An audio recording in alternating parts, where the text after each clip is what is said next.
ప్రభునందు మీ ప్రయాసం వ్యర్థం కాదని తెలుసా అన్నటువంటి అంశాన్ని ఈరోజు వాక్యం నుంచి నేర్చుకున్నాం. మత్తయి రాసిన సువార్త 11వ అధ్యాయం 28వ వచనాన్ని చదువుతున్నాం. ప్రయాసపడి భారము మోసుకొనిచున్న సమస్త జనులారా నా యొద్దకు రండి, నేను మీకు విశ్రాంతి కలుగజేయుదును. చూడండి, యేసుక్రీస్తు ప్రభువారు జనసమూహంతో చెబుతూ ఏమని మాట్లాడుతూ ఉన్నారంటే, వాక్యాలు బోధిస్తూ అనేకమైనటువంటి అద్భుతాలు చేస్తూ మరి అనేకమైనటువంటి మాటలతో ప్రజల జీవితాల్లో వెలుగు నింపుతూ దేవుని వాక్యాన్ని బోధిస్తూ దేవుని రాజ్యాన్ని గురించి ప్రకటిస్తూ ఏం చెప్తున్నారంటే, ప్రయాసపడి భారము మోసుకొనిచున్న సమస్త జనులారా నా యొద్దకు రండి, నేను మీకు విశ్రాంతిని అనుగ్రహిస్తాను అని చెప్పాడు. అంటే భూమి మీద ఉన్నటువంటి సమస్త జనుల్ని కూడా ఆయన పిలిచాడు. ఎందుకు పిలిచాడంటే, అందరూ కూడా భారాన్ని ప్రయాసపడి భారాలు మోస్తున్నాయి. అంటే భూమి మీద ప్రతి ఒక్కరు కూడా ప్రయాసపడుతున్నారు. ప్రయాసం అంటే కష్టం. భూమి మీద ప్రతి ఒక్కరిని కూడా ప్రభువు చెప్తున్నాడు, ప్రయాసపడి భారం మోసుకొని సమస్త జనులారా నా యొద్దకు రండి, నేను మీకు విశ్రాంతిని ఇస్తాను. అందరినీ పిలిచాడనే దేవుడు. భూమి మీద ఉన్న ప్రతి ఒక్కరిని, సమస్త జనులారా అందరినీ పిలిచాడు దేవుడు. నా యొద్దకు రండి, ఎందుకనంటే మీరు ప్రయాసపడుతున్నారు, భారం మోస్తున్నారు, నా దగ్గరికి రండి, నేను మీకు విశ్రాంతిని ఇస్తాను. అంటే ఈరోజు మనం చూసినట్లయితే భూమి మీద పుట్టిన ప్రతి ఒక్కరు కూడా ప్రయాసపడుతున్నట్టుగా మనకు కనిపిస్తూ ఉంది. దేవుడు ఆదాముతో ఏమని మాట్లాడాడో ఒకసారి ఆ మాటలు కూడా చూద్దామండి. ఆదికాండం 3వ అధ్యాయం 16వ వచనం నుంచి చదువుతాం. హవ్వతో ఆదాముతో దేవుడు ఏమని చెప్పాడో చూద్దాం. చదవండి. స్త్రీతో నీ ప్రయాసమును నీ గర్భవేదనను నేను మిక్కిలి హెచ్చించదను, వేదనతో పిల్లలను కందువు, నీ భర్త ఎడల నీకు వాంఛ కలుగును, అతడు నిన్ను ఏలునని చెప్పెను. 17వ వచనం. ఆయన ఆదాముతో నీవు నీ భార్య మాట విని తినవద్దని నేను నీకు ఆజ్ఞాపించిన వృక్ష ఫలమును తింటివి కనుక నీ నిమిత్తము నేల శిపింపబడి ఉన్నది. చూడండి, ప్రయాసముతోనే నీవు బ్రతుకు దినములన్నీ దాని పంట తిందువు. మొదటిలోనే ఆదాముకి హవ్వకి ప్రయాసం లేదు. ఆదాముకి ప్రయాసం లేదు, హవ్వకు ప్రయాసం లేదు, కష్టం లేదు. ఏదైనా తోటలో దేవుడు వారికి ఇచ్చిన పని ఏంటో తెలుసా? ఆ వస్తున్నటువంటి నది యొక్క నీళ్లు అందరూ మళ్లించడమే. ఏం పని అని చెప్పి చూద్దామండి. 2వ అధ్యాయం 10వ వచనం. మరియు ఆ తోటను తడుపుటకు ఏదేలో నుండి ఒక నది బయలుదేరి అక్కడి నుండి చీలిపోయి 15వ వచనం చదువుదామండి. మరియు దేవుడైన యెహోవా నదును తీసుకొని ఏదేను తోటను సేద్యపరచుటకు దాన్ని కాచుటకు అందరూ ఉంచాడటండి. దేవుడట ఏదేను దగ్గర ఒక తోట వేసి, మరి దేవుడట మొదటి మనిషి అయినటువంటి ఆదాముని హవ్వని అందరూ ఏం చేశాడట, ఆ తోటని కాయడానికి దాన్ని ఏం చేయడానికి ఉంచాడట, సేద్యపరచడానికి. అంటే ఆదాముకి హవ్వకి ఏం పని ఉందంటే, మొట్టమొదటిగా ఆ తోటను జాగ్రత్తగా కాపలా కాయాలి. రెండోది ఏంటంటే దాన్ని సేద్యపరచాలి. ఆ నది నుంచి వస్తున్నటువంటి నీళ్లు అందరూ జాగ్రత్తగా మళ్లించి, మరి దాన్ని తోటను జాగ్రత్తగా కాపాడుతూ, తోటను జాగ్రత్తగా కాపలా కాస్తూ, మరి ఆ తోటను సేద్యపరచాలి. చక్కగా ఆ ప్రతిదానికి కూడా నీళ్ళు అందేటట్లు చూడాలి. వ్యవసాయం చేసేటువంటి వారు ఏం చేస్తారు? సేద్యం చేస్తారు. జాగ్రత్తగా పంటని ఆ యొక్క భూమిని జాగ్రత్తగా చదును చేసి నీరంతా ఆ యొక్క మడిలోనికి వెళ్ళేటట్లు జాగ్రత్తగా చేస్తారండి. రైతులతో దుక్కు దున్నించి సేద్యపరిచి జాగ్రత్తగా ఆ యొక్క భూమి సారవంతంగా ఉండేటట్లు చేస్తారు. ఆ యొక్క పంట సమృద్ధిగా పండేటట్లు కష్టపడతారు. దేవుడు మొట్టమొదటిగా ఆదాముకి ఇచ్చినటువంటి పని ఏంటంటే, ఆ తోటను జాగ్రత్తగా కాపాడటము, దాన్ని సేద్యం చేయడం. అంతే వాళ్ళకి ఇచ్చినటువంటి పని. ఆదాము హవ్వకి. కానీ ఏ ఫలాన్నైతే దేవుడు తినొద్దని చెప్పాడో తినేసేటప్పుడు దేవుడు ఏం చెప్పాడనంటే హవ్వతో, ఇప్పుడు చదువుదామండి 16వ వచనం, ఆయన స్త్రీతో, 3వ అధ్యాయం 16వ వచనం, ఆయన స్త్రీతో నీ ప్రయాసము ఆ, నీ ప్రయాసమును నీ గర్భవేదను నేను మిక్కిలి హెచ్చించదను అని చెప్పాడండి. అంటే అంతవరకు వాళ్ళకు ఉన్నటువంటి ప్రయాసం చాలా తక్కువ, చాలా చిన్నది, చాలా అల్పం. ఏంటంటే ఆ తోటను జాగ్రత్తగా కాపాడటము, దాంట్లో నీరు మళ్లించటం, ఆ తోటని సేద్యపరచటం అంతే. కానీ తీర్పు దేవుడు వాళ్ళకి తీరుస్తున్నప్పుడు ఏం చెప్పాడంటే నీ ప్రయాసాన్ని, నీ గర్భ వేదనని నేను మిక్కిలి హెచ్చిస్తాను అని చెప్పాడండి. అంటే అంతవరకు దేవుని ఆలోచనలో, దేవుని ఉద్దేశంలో, దేవుని తలంపుల్లో ఉన్నది ఏంటంటే 16వ వచనంలో నీ గర్భ వేదనని మిక్కిలి హెచ్చిస్తానని చెప్పాడు. అంటే గర్భవేదన స్త్రీకి చాలా తక్కువ పెట్టాడు మొట్టమొదటి, అది దేవుడి ఉద్దేశం, చాలా తక్కువ. కానీ ఎప్పుడైతే ఆజ్ఞను అతిక్రమించారో గర్భవేదన హై చేశాడు దేవుడు, ప్రయాసాన్ని పెంచేశాడు. అంతవరకు కూడా ప్రయాసం కూడా తక్కువే, ఏ ప్రయాసం పడితే లేదు, అది తక్కువ, చాలా తక్కువ, చాలా తక్కువ. ఆ తోటను జాగ్రత్తగా కాపాడడం, ఆ నీరు జాగ్రత్తగా అందులోకి వెళ్ళేటట్టు చేయడం అంతే. ఆదాముతో ఏం చెప్పాడు చూడండి, ఇంకా ఏం చెప్పాడు చూడండి, వేదనతో పిల్లల్లో కందువు, నీ భర్త ఏమో నీకు వాంఛ కలుగును, అతను నిన్ను ఏలును. 15 వచనం, ఆయన ఆదాముతో నీవు నీ భార్య మాట విని తినొద్దని నేను నీకు ఆజ్ఞాపించిన వృక్షఫలం తింటివి కనుక. ఎవరి మాట విన్నాడండి?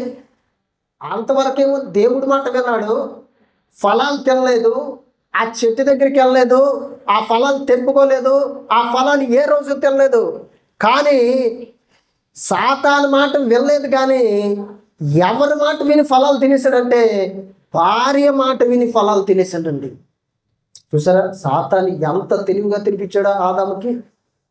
ఆదాము మోసపరచబడలేదట, మొదటగా హవ్వ మోసపరచబడిందట. అంటే ఆదాము చాలా కాలం పాటు ఆ ఫలాల దగ్గర ఉన్నాడు, కానీ ఎప్పుడు వెళ్ళలేదు అక్కడికి, ఎప్పుడు ఆ ఫలాలు తినలేదు. అయితే సాతాను తెలివిగా ఆలోచన చేసి ఆదాముతో ఏ రకంగా ఫలం తినిపిస్తే మరి ఈ ఏదైనా తోటలోంచి దేవుడి దగ్గర నుంచి బయటికి వెళ్ళిపోతాడని, దేవుడికి దూరం అయిపోతాడని ఆలోచన చేసి ఆదాము స్త్రీని వాడుకున్నాడు. బలహీన ఘట్టమని తెలుసు కనుక ఎంచుకొని వాడుకొని ఆ అవ్వలో నుండి తన పనిని ప్రారంభించడం మొదలుపెట్టి ఆ ఫలాలు అవ్వ ఇవ్వగానే తినేశాడు ఆదాము.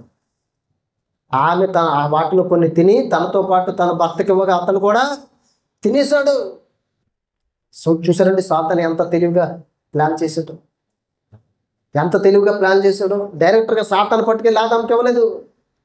ఆదాము ప్రక్కటెముకలో నుండి తీయబడినటువంటి ఒక ఎముకని స్త్రీగా దేవుడు నిర్మిస్తే ఆ ఎముకనే సాతాను వాడుకొని ఆదాము ఫలాలు తినేటట్లుగా ప్రేరేపించి అతను తినిపించేశాడంటే. ఇప్పుడు మనం జాగ్రత్తగా చూసినట్లయితే ఆదాముతో దేవుడు ఏమంటున్నాడు?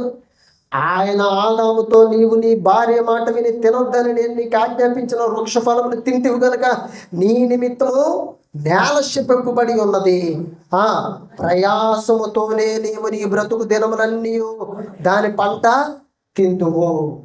నేను చెప్పాడంటే దేవుడు నీ నిమిత్తము ఇదిగో నేలను శపిస్తుంది. అంతవరకు కూడా దేవుడు నేలను శపించలేదండి. చక్కగా మరి సమృద్ధిగా సారవంతంగా ఉండేది నేల, సారవంతమైనటువంటి నేలను దేవుడు కలుగు చేశాడు. సమృద్ధిగా పంటలు పండే నేలను దేవుడు కలుగు చేశాడు. సమృద్ధిగా నీళ్ళు వచ్చే నేలను దేవుడు కలుగు చేశాడు. సమృద్ధి అయినటువంటి సారవంతమైనటువంటి నేలను దేవుడు కలుగు చేశాడు. కానీ ఎప్పుడైతే ఫలాన్ని తినేశాడో నేలని శపించాడు. శపించి ఏమంటున్నాడో చూడండి దేవుడు అక్కడ, నేను నీకు ఆజ్ఞాపించిన వృక్షఫలములు తింటివి కనుక నీ నిమిత్తము నేల శపింపబడి ఉన్నది, ప్రయాసముతోనే నీవు నీ బ్రతుకు దినములన్నీ దాని పంట తిందువు. అంతవరకు కూడా ప్రయాసం లేదు ఆదాముకి, జస్ట్ తోటను కాపాడుకోవడమే, సేద్యపరచుకోవడమే. కానీ ఇప్పుడు నేల శపింపబడి ఉన్నది, ప్రయాసపడాలి. నువ్వు ప్రయాసంతో నేను బ్రతుకు దినాలన్నీ కూడా ప్రయాసపడాలి. ఆ ప్రయాసంతోనే ఏమంటున్నాడు చూడండి అక్కడ, నీవు నీ బ్రతుకు దినములన్నీ దాని పంట తిందువు. అది మొండ్ల పొదల్లో గచ్చ పొదల్లో నీకు మొలిపించును, పొలంలో నీ పంట తిందువు. అంటే అంతవరకు కూడా మొగ పొదలు లేవట భూమి మీద, ఎక్కడ కూడా గచ్చ పొదలే లేవట. అన్ని మంచి చెట్లే దేవుడు కలిగించాడండి, అన్ని మంచివే దేవుడు కలిగించాడు. కానీ ఆదాము నిమిత్తము నేల ఎప్పుడైతే శిపించబడిందో ఆ నేలలో నుంచి ముళ్ళు మొలవడం మొదలయ్యాయి, ముళ్ళు చెట్లు మొలవడం మొదలయ్యాయి, ముళ్ళు మొక్కలు మొలవడం మొదలయ్యాయి, గచ్చ పొదలు మొలవడం మొదలయ్యాయి. ఆదాము భూమిని శాంతపరచడం కష్టపడుతున్నాడు, చెమట ఊడుస్తున్నాడు. నీవు నేలను తిరిగి చేరు వరకు నీ ముఖపు చెమట కార్చి ఆహారము తినువు, అనగా నేల నుండి నీవు తీయబడుతూ నీ మన్నే కనుక తిరిగి మన్నైపోతావు. దేవుడు ఏం చెప్పాడు తెలుసండి ఆదాముకి, ఏ నేలలో నుంచి అయితే నేను తీసానో అదే నేలలో తిరిగి వెళ్ళిపోతాను.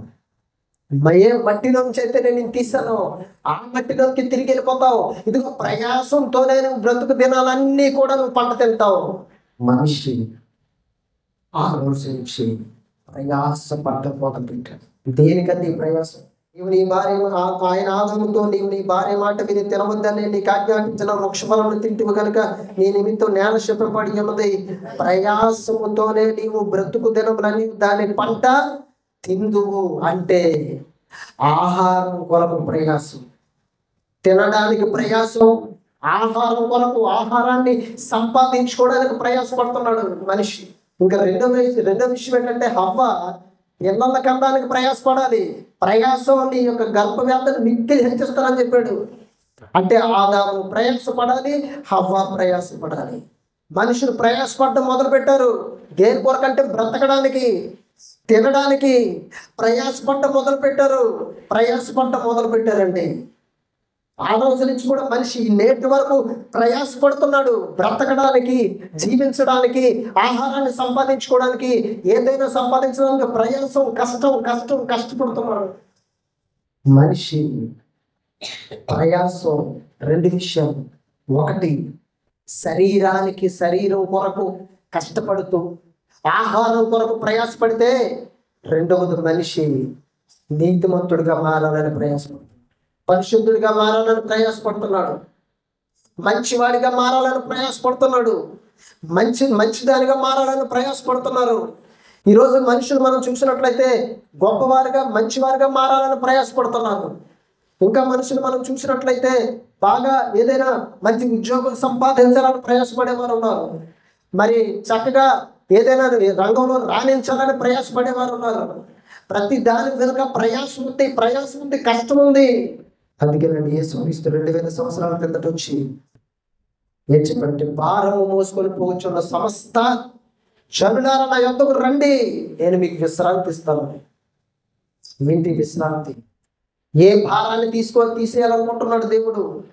ఏ ప్రయాసం గురించి ఇక్కడ మాట్లాడుతున్నాడంటే, మనిషి ఈరోజు పుట్టింది మొదలుకొని, వయసు వచ్చింది మొదలుకొని, చనిపోయేంత వరకు కూడా, శరీరంలో శక్తి ఉన్నంత వరకు కూడా, శరీరంలో బలం ఉన్నంత వరకు కూడా మనిషి జీవించడానికి, ఏదో ఈ లోకంలో సంపాదించుకోవడానికి ప్రయాస పడుతూనే ఉన్నారండి. దేవుడు అంటున్నాడు, ప్రయాసపడి భారం మోసుకుంటున్న సమస్త జనులారా. అంటే ప్రయాసం, భారం కూడా మోసుకుంటున్నారట.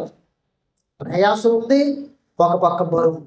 ఇప్పుడు మనం చూసినట్లయితే, ఒకటోది శరీరానికి సంబంధించిన ప్రయాసం, ఆహారానికి సంబంధించిన ప్రయాసం, ఈ లోకంలో ఏదో కలిగి ఉండాలని సంపాదించాలన్నటువంటి ప్రయాసం. రెండవది ఏంటో తెలుసండి, పాపపు భారంతో ప్రయాసపడుతున్నారు. ఆ పాపపు భారాన్ని దించేసుకోవాలని ప్రయాసపడుతున్నారు, ఆ భారాన్ని తొలగించుకోవాలని ప్రయాసపడుతున్నారు. ఎన్నో పుణ్యకార్యాలు చేస్తున్నారు, దాన ధర్మాలు చేస్తున్నారు, ఏమేమేమో చేస్తున్నారు ఈ లోకంలో. ఆ భారాన్ని దించేసుకోవాలని, పాపపు మూటని, పాపపు భారాన్ని దించేసుకోవాలని ప్రయాసపడుతున్నారు. దేవుడు అంటున్నాడు, ప్రయాసపడి భారం మోసుకొని కూర్చున్నారు సమస్త జనులారా రండి నా దగ్గరికి. ఆ భారాన్ని మీరు దించుకోలేరు, నేను దించుతాను ఆ భారాన్ని. ఆ బరువుని మీరు దించుకోలేరు, ఆ బరువుని నేను దించుతాను. ఇదిగో మీరు ప్రయాసపడుతున్నారు, ఇదిగో మీరు ప్రయాస పడకుండా ఆ భారాన్ని నేను దించేస్తాను, రండి నా దగ్గరికి అని దేవుడు అంటున్నాడండి. అపోస్తలుడైన పౌలు కొరింథీయులకు రాసిన మొదటి పత్రిక 15వ అధ్యాయం 58వ వచనం. కాగా నా ప్రియ సహోదరులారా, చూడండి, మీ ప్రయాసము ప్రభువునందు వ్యర్థము కాదని ఎరిగి స్థిరులను కదలని వారును ప్రభు కార్యాభివృద్ధి అందు ఎప్పటికీ ఆసక్తులై ఉంటుంది. సంఘంతో దేవుడు మాట్లాడుతున్నాడు. ఏమని మాట్లాడుతున్నాడు? కాగా నా ప్రియ సహోదరులారా, మీ ప్రయాసము ప్రభువునందు వ్యర్థము కాదని ఎరగండి, తెలుసుకోండి ముందా. ఎందుకు ఇక్కడేమో దేవుడు ప్రయాసం కోసం, ఆది కాండంలోనేమో ప్రయాసం, నీ ప్రయాసాన్ని హెచ్చిస్తానని చెప్పాడు. ఇదిగో ప్రయాసంతోనే నువ్వు పిల్లలు కంటావు, నీ గర్భవేదన హెచ్చిస్తానని హవ్వతో చెప్పాడు దేవుడు. ఆదాముతో ఏం చెప్పాడంటే, ఇదిగో నువ్వు ప్రయాసపడి కష్టపడి చెమటోడ్చి నువ్వు భూమి యొక్క పంటను తింటావు, ప్రయాసం నువ్వు బ్రతుకు దినాలని కూడా ప్రయాసపడతావు అని చెప్పాడు.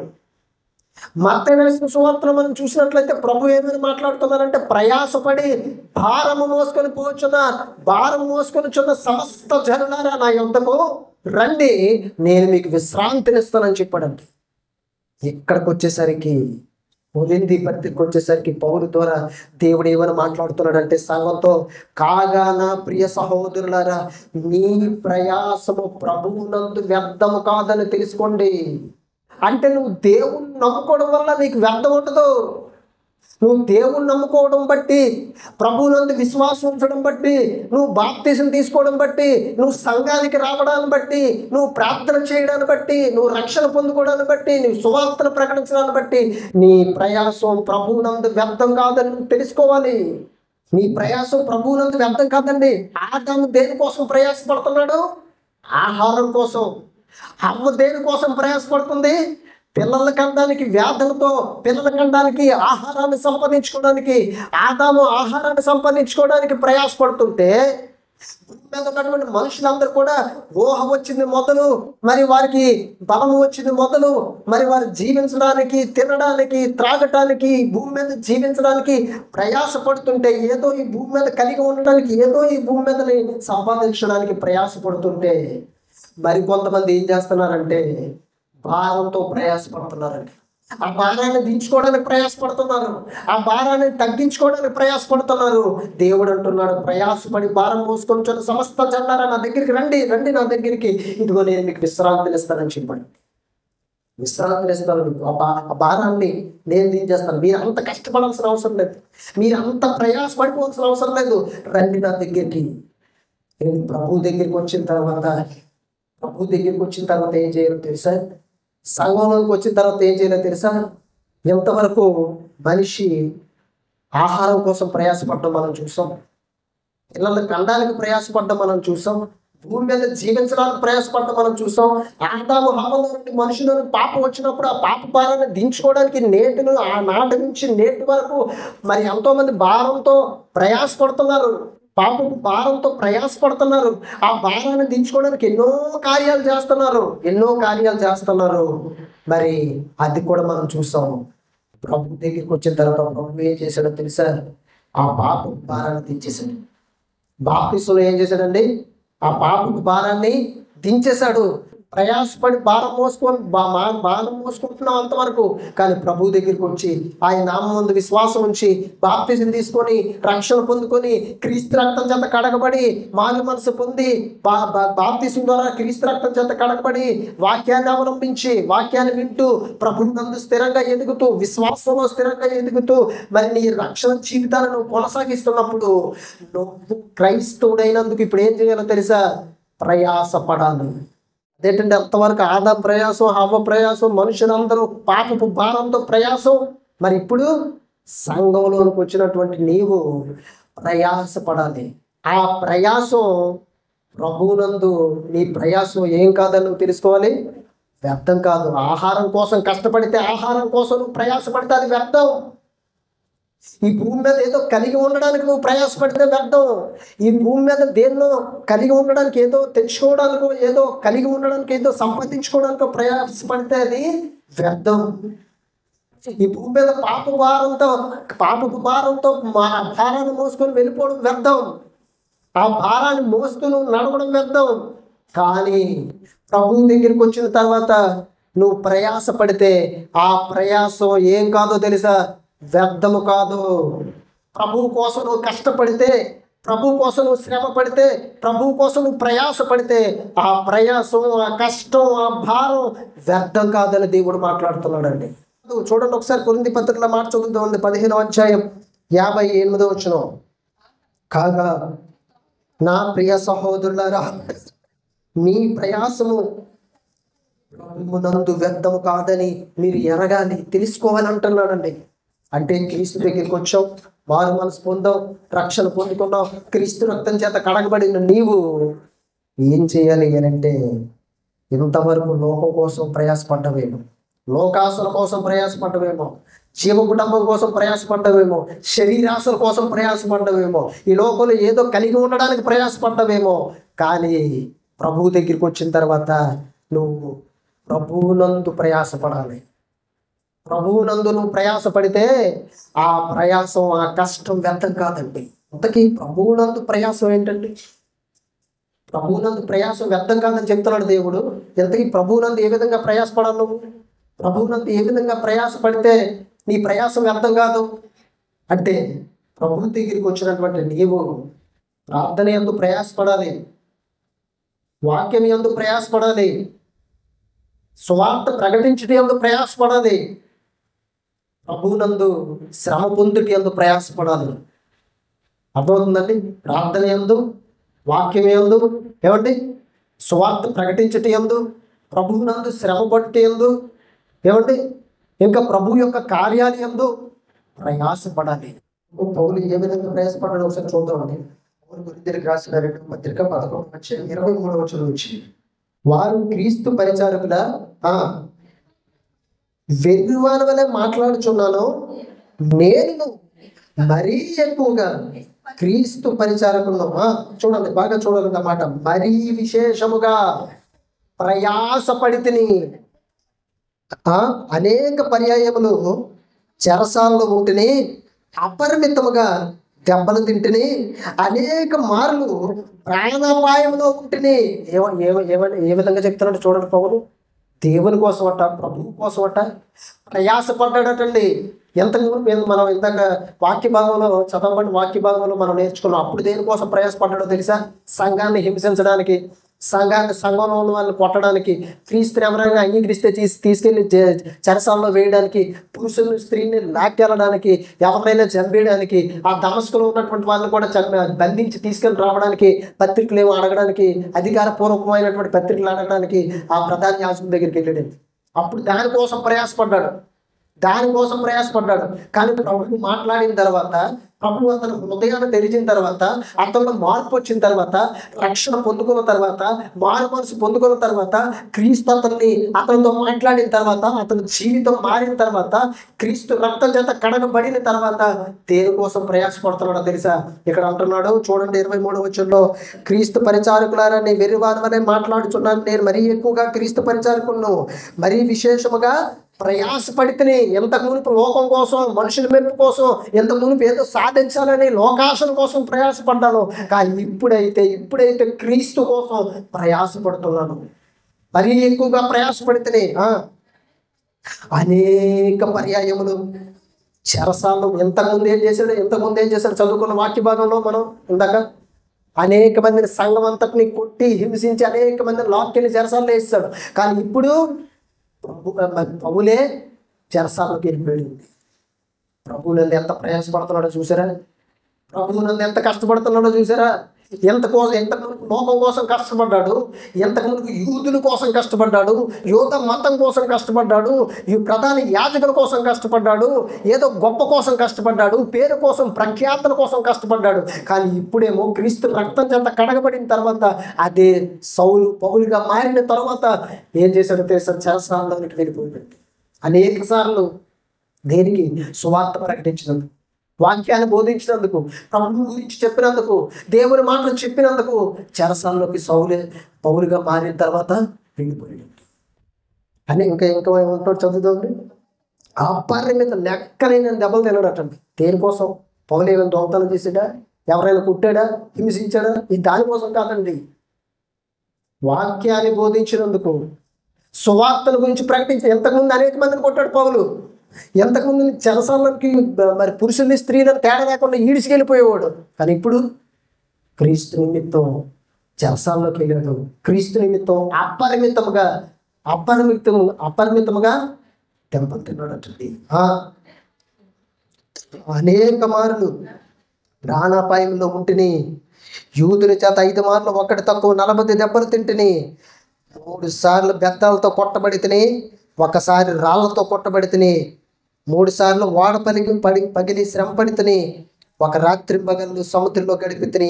అనేక పర్యాయములు ప్రయాణంలోను, నదుల వలన ఆపదల్లోను, దొంగల వలన ఆపదల్లోను, నా స్వజనుల వలన ఆపదలోను, అన్యుల వలన ఆపదలోను, పట్టణంలో ఆపదలోను, అరణ్యంలో ఆపదలోను, సముద్రంలో ఆపదలోను, కపట సహోదరుల ఆపదలోను ఉంటేనే 27 వచ్చింది. ప్రయాసముతోను, కష్టముతోను, తరచుగా జాగరణలతోనూ, ఆకలి దప్పులతోనూ, తరచుగా ఉపవాసములతోనూ, చలితోనూ, దిగంబరంతో ఉంటిని. ఇంకను చెప్పవలసినవి అనేకములు ఉన్నవి. చూసారండి, ఎంతకు మునుపు పౌలు జీవితాలు మనం చూస్తే గొప్ప కోసం, పేరు కోసం, ప్రఖ్యాతుల కోసం, యూతుల కోసం, ఆహారం కోసం, అన్నిటి కోసం కష్టపడ్డాడు. కానీ ఇప్పుడు అది నిజమైన ప్రయాసం కాదని తెలుసుకున్నాడండి. ఆ ప్రయాసం వ్యర్థమని తెలుసుకున్నాడు. దానికోసం ఎంత కష్టపడినా వ్యర్థమని తెలుసుకున్నాడు.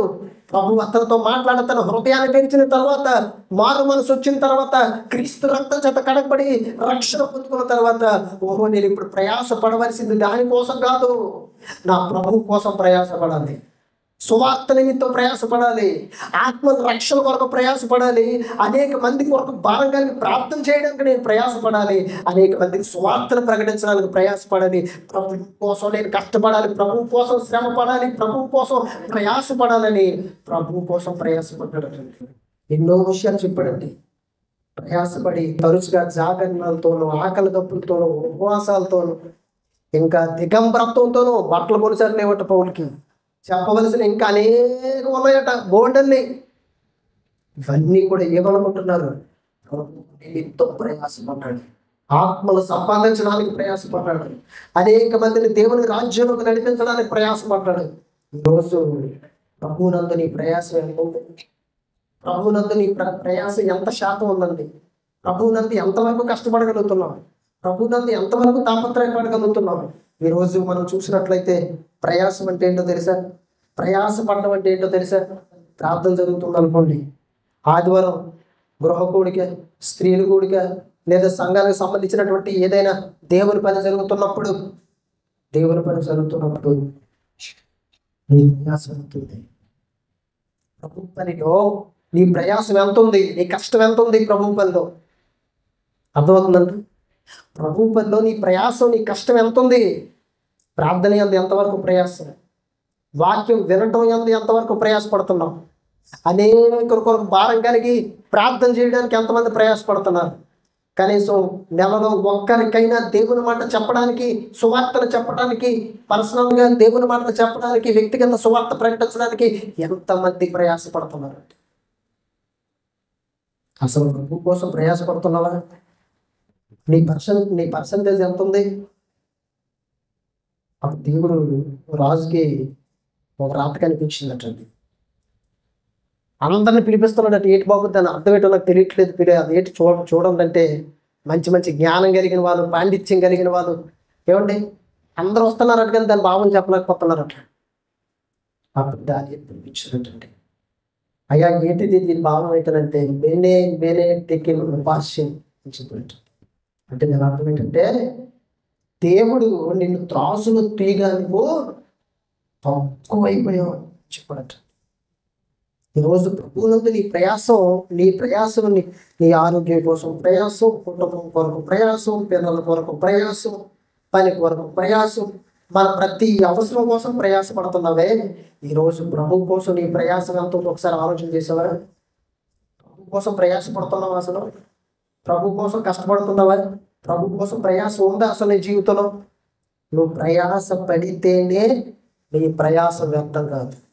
నీ ప్రయాసం నీ కొరకే ప్రయాసపడుకుంటే నీ కుటుంబం కొరకే నువ్వు ప్రయాసపడితే, నీ పిల్లల కొరకే నువ్వు ప్రయాసపడితే, నీ జీవితం అంతా కూడా ప్రయాసం నీ కోసమే నువ్వు ఆలోచించుకొని నువ్వు ప్రయాసపడితే, ఆ ప్రయాసం ఒకరోజు వ్యర్థమైపోతుందని తెలుసుకోవాలండి. ప్రభు దగ్గరికి వచ్చిన తర్వాత నువ్వు ప్రయాసపడవలసింది నీకంటే దేనికోసం ఎక్కువ ప్రయాసపడాలి? ప్రభువు పని. నీకంటే ప్రభువు కోసం ఎక్కువ కష్టపడాలి. నీకంటే ప్రభు పని నిమిత్తం ఎక్కువ కష్టపడాలి. పౌలు జీవితాన్ని మనం చూసినట్లయితే ఇంతకు మునుపు యూదుల కోసం ప్రయాసపడ్డాడు, క్రైస్తవుని అణిచివేయడానికి ప్రయాసపడ్డాడు, అనేక మందిని కొట్టడానికి ప్రయాసపడ్డాడు, అనేక మందిని చెరసాల్లో వేయడానికి ప్రయాసపడ్డాడు. కానీ ఇప్పుడు అపరిమితమైన దెబ్బలు, అనేక సార్లు శరసాలు, అనేక సార్లు మరి ఓడ పగిలిపోయినటువంటి పరిస్థితి, రాత్రి పగలు సముద్రంలో ఉన్నటువంటి పరిస్థితి, నదుల వల్ల ఆపద, పట్టణాల్లో ఆపద, స్వజనుల వల్ల ఆపద, అన్యుల వల్ల ఆపద, ప్రయాసంతోనూ, జాగరణతోనూ, ఉపవాసంతోనూ, దిగబ్రత్వంతోనూ ఇంకా చెప్పవలసిన బోళ్ళు ఉన్నాయని చెప్పండి. ఈరోజు ప్రభువులందరూ ఈ ప్రయాసం ఎంతవరకు ఉంది? ఎంత ఉంది నీ ప్రయాసం ప్రభువులో? ఒక్కరికైనా, నెలలో ఒక్కరికైనా సువార్తను, పర్సనల్ ఎవాంజలిజం, వ్యక్తిగత సువార్త ప్రకటించగలుగుతున్నావా? కనీసం ఆ భారం, కనీసం ఆ ప్రయాసం నీలో ఉందా? కష్టం నీలో ఉందా? ప్రభు కోసం నేను కష్టపడాలని దేవుడు ఏమంటున్నాడో చూద్దాం ఒకసారి.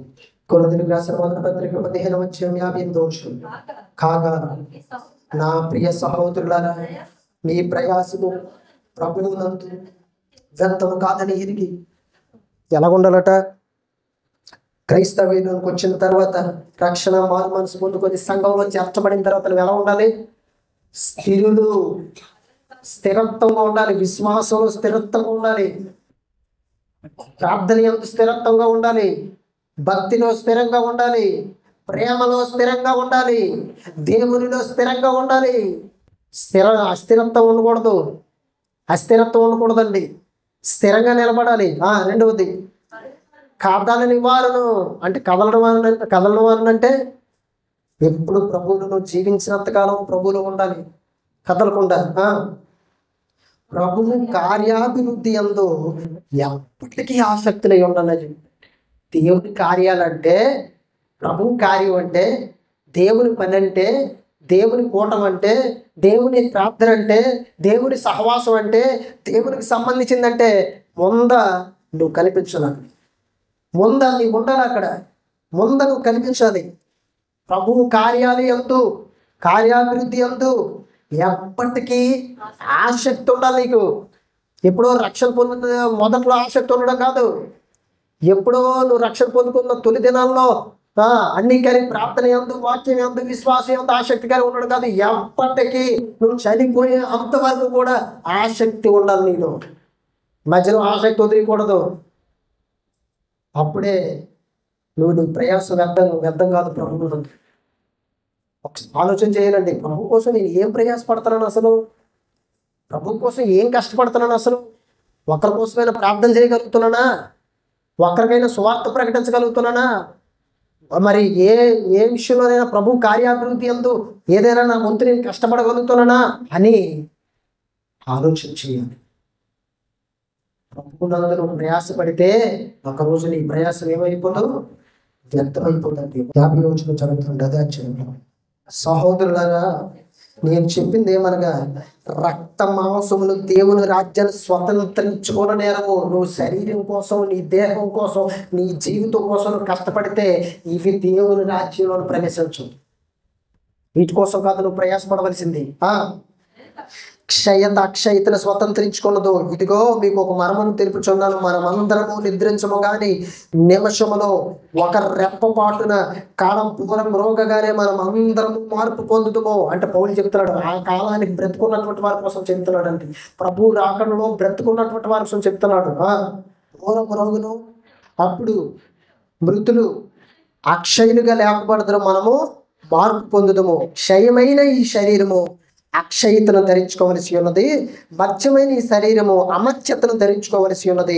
ఈ క్షయమైనది అక్షయతను ధరించుకున్నప్పుడు, ఈ మత్స్యమైనది అమర్త్యతను ధరించుకున్నప్పుడు విజయమందు మరణము మృంగివేయబడిన వ్రాయబడిన వాక్యము నెరవేరును. ఓ మరణమా, నీ విజయం ఎక్కడని ఓ మరణమా నీ ముళ్ళు ఎక్కడ? మరణపు ముళ్ళు పాపము, పాపమునుకున్న బలము ధర్మశాస్త్రమే.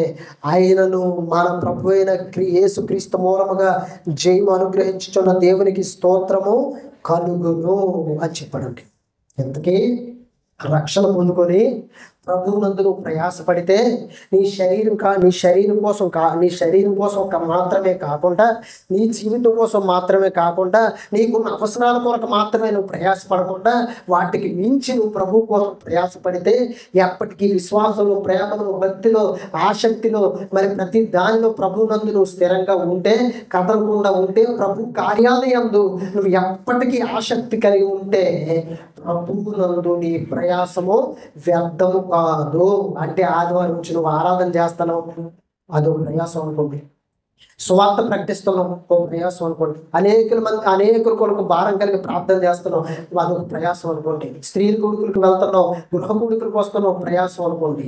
ఈ ప్రయాసం అంతా కూడా ప్రభువునందు పడిన ఈ కష్టం అంతా కూడా వ్యర్థమైపోదు. ఇదంతా కూడా ఏదో నువ్వు చచ్చిపోయిన తర్వాత గాలి కలిసిపోయి ధూళి కలిసిపోదు. అదేం జరుగుతుందో తెలిసాడు? ఒకరోజు ప్రభు రాకల్లో నువ్వు కష్టపడిన కష్టం అంతా కూడా, ప్రభువునందు నువ్వు ప్రయాసపడిన ప్రయాసం అంతా కూడా దేవుడు నిన్ను చూసి నిన్ను తుంచి ఏం చేస్తాడో తెలుసా? అక్షయమైన శరీరాన్ని నీకు ఇస్తాడండి. ముందర దేవుని కోసం కష్టపడితే ప్రతిఫలం అదిగో అప్పుడు కనబడుతుంది. ముందు దేవుని కోసం నువ్వు ప్రయాసపడితే ఆ ప్రయాసం వెనక ప్రతిఫలం ఒక రోజు ప్రభు వచ్చినప్పుడు నీకు కనబడుతుంది. అదేనండి అక్షయమైన శరీరం. కొత్త శరీరం. ఈ శరీరంతో నువ్వు పరలోకానికి వెళ్ళవు. రక్త మాంసం దేవుని రాజ్యాన్ని స్వతంత్రించుకోవు. మార్పు వస్తుంది, కొత్త శరీరం వస్తుంది నీకు.